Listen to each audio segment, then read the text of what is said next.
right, so it's a couple things that I've said before that I'm going to reiterate this morning, but I want to add a little bit of a twist. There are narratives out there that are highly skewed, and because they're skewed, they're almost like it's easy to pick out. Okay, it's like super easy to pick out.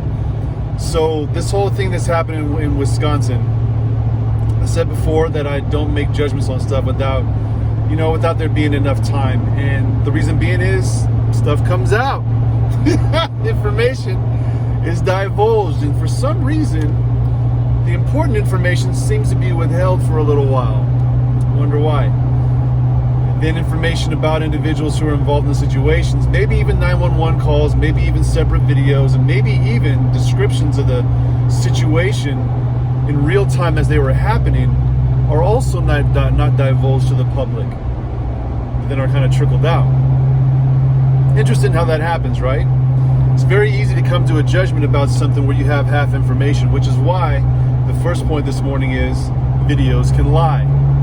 And this is why I've said before, when that Nick Sandman thing happened, little white boy with the Make America Great Again hat, the first thing the media did was they tried to foment rage against white people by black people, okay?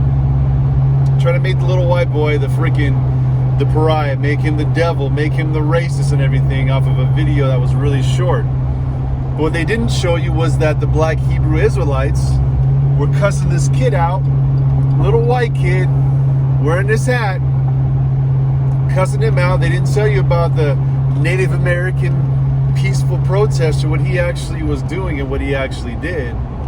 They only showed you a small clip. That was for a reason. Just like what happened right now with this thing happened with this dude up in Milwaukee. They only showed you a little bit because they want you to be mad. But here's something else they did too. There's another video of another white kid where they want to tell you a narrative about him as well. And several of you are showing and sharing videos about this dude. But you're missing something there. They want to show you more about him and less about the black guy. Do you know why? Because they want you to be black versus white. Who wants to push that? That's the question you should be asking. Why is it always, two questions, why is it always black against white? And why are we only ever shown certain portions of these videos? You gotta ask these questions, because if you don't, then you'll just be the person that goes after the same narratives over and over again without understanding that there might be more to the story. And what ends up happening with that, more people are led astray, and the folks who are supposed to be leading end up following bad information. So, why is this important for you? Because the narrative will always be black against white. And then when you have black people like me and others who stand out, who basically say, no, we're not following the narrative, we're the ones who are called racist because we're not following it and we don't believe it. We're not the ones who are easily swayed. Now, some of you might be easily swayed. That might be your prerogative, but there's something in that for you. Because black resentment, again, I'm going to say it again, black resentment and black racism are real. And for all y'all folks out there who deny their existence, you're denying what you're seeing. You're seeing the presence of black racism. You're seeing the presence of black resentment. And it's coming out against white people because these black folks have had issues with white people this whole time, and there was never a chance for it to come out. It's coming out now. And it's coming out in a way where you're seeing some of the people who you thought were your friends were just laying in wait to come against you.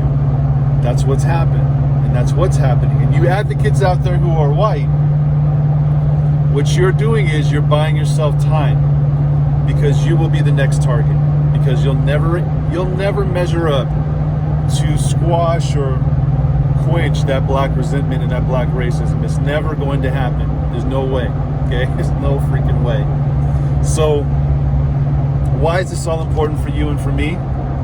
Because videos not being the truth actually being hidden, and messages being pushed out to the masses, this is how you control a population. This is how you control people and what they're thinking, what they're believing, and how they act. By only giving them certain information and allowing them to form their own opinions based off of limited information. Now, I told you before, your eyes should be on Keith Ellison. I've said that before, I'm going to say it again. The reason being is that is the ace in the pocket for more chaos and fomented racial unrest, which will happen later because they overcharged those cops up in Minnesota. Your eyes should be there and you should be asking questions. Why another video? Why is it that we are so easily swayed by these videos that show only a little bit of information? Why is that happening? We're smarter than that. All of us are smarter than that. And this is why I believe, I actually believe that there's going to be a lot more people making different decisions in that poll or in that ballot box than anybody's ever going to be able to recognize, because they see just what these folks are willing to do. They're seeing just how crazy they're willing to act, and they're seeing just what they're willing to do to other people based off of half information.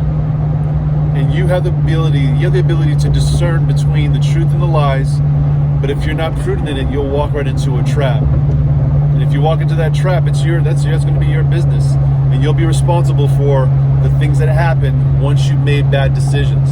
Those are called consequences.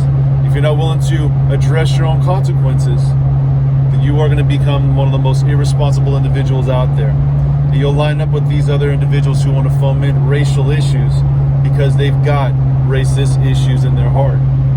That's what it is. Call it like it is. Let's just be truthful about it.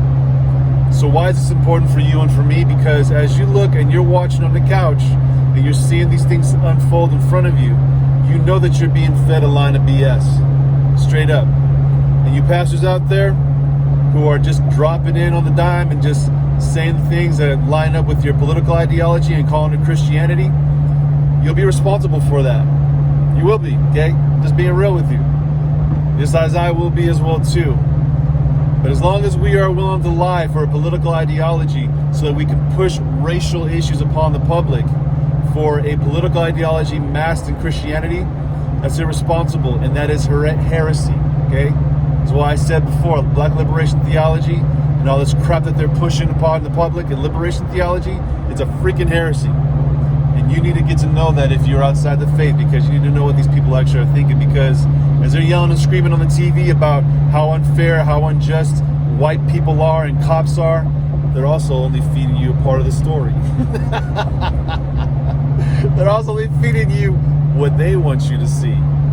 They're also only feeding you half a truth. And if you know what half a truth is, you understand what a lie is. You're being lied to. I ain't being lied to. I ain't stupid. So when you watch it on that couch and you're discerning that something's wrong, it's because there is.